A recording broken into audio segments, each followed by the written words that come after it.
Why has this clamor suddenly happened in your party? Well, I think this is a case of flogging not a dead horse but a living horse. See, so because this is really not an issue, it's not on the agenda either.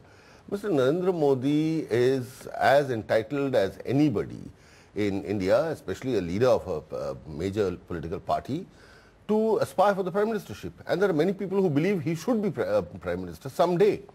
Now, what someday? It's not today. It's not in this campaign. But isn't it a bit odd? You're in the middle of an election campaign where you've declared Mr. Advani as your Prime Ministerial candidate, and then suddenly you have a series of leaders in the party saying, Mr. Modi too? No, it's actually Mr. Arun Shourie who went to Ahmedabad and in an off-the-cuff remark, he said that Narendra Modi should be the Prime Minister after Mr. Advani. After Mr. Advani. I think that's the operative word. Then Mr. Arun Jaitley, also in Gujarat, was asked, do you think that Narendra Modi can be Prime Minister after Mr. Advani? He said yes. So Mr. Ravi Shankar Prasad? Well, yes, thereafter nobody can say that Narendra Modi should not be the Prime Minister. In fact, if you ask my personal opinion, yes, he is eminently suitable to be the Prime Minister of this country, but only after Mr. Advani. In this election, Mr. Modi is not the candidate for Prime Minister, and this is not at all an issue. Mr. Modi himself has said that he is not a candidate and he hopes that Mr. Advani will lead the party again in 2014.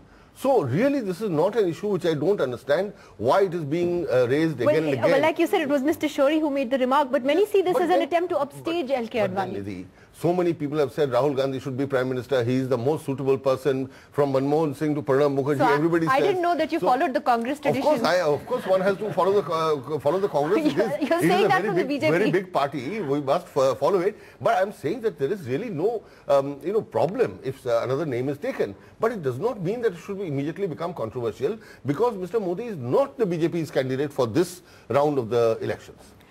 Mr. Tharoor, your first comments. Well, Chandran was speaking about dead horses and living horses. I'm afraid this is a stillborn horse.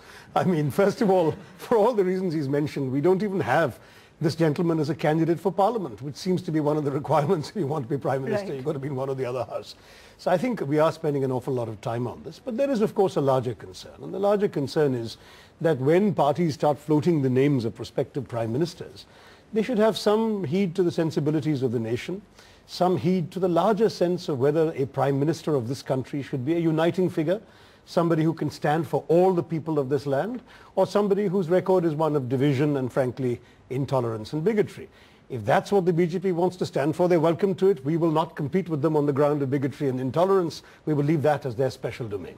Mr. Quattrocchi, let me ask you though, as a citizen of this country and as someone who follows politics closely, what does Narendra Modi stand for you? What was he symbolize for you? I'm afraid he doesn't fit the bill as far as I'm concerned, and if in the future he does become Prime Minister, I hope I'm not around to see it. I know there's been economic development in Gujarat, but economic development or progress without a kind of a social equity or justice, I'm afraid, doesn't justify Mr. Modi's position as it is being put now. I don't want to discuss the Godhra issue or the post-Godhra massacres, whatever happened. Let the Supreme Court do it. But Mr. Modi, whenever I hear him speak, talks about Gujarat only. I have never heard him say a word about India. I think therefore his vision is limited to only Gujarat, and that's where it stays. He may not agree with me, but as far as I'm concerned, Mr. Modi has now recently said that he's prepared to die for Gujarat, and nobody's actually asked him to die.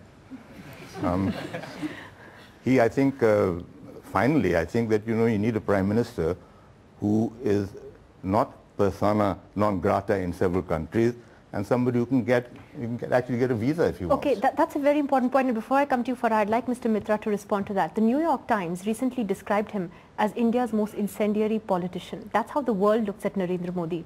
He's looked at by the world like that, Mr. Mitra. You see, the world, and if the world, unfortunately for some people in this country, begins and ends in New York and Washington, I think this is a mindset, a certain colonial and perverted mindset which continues to prevail.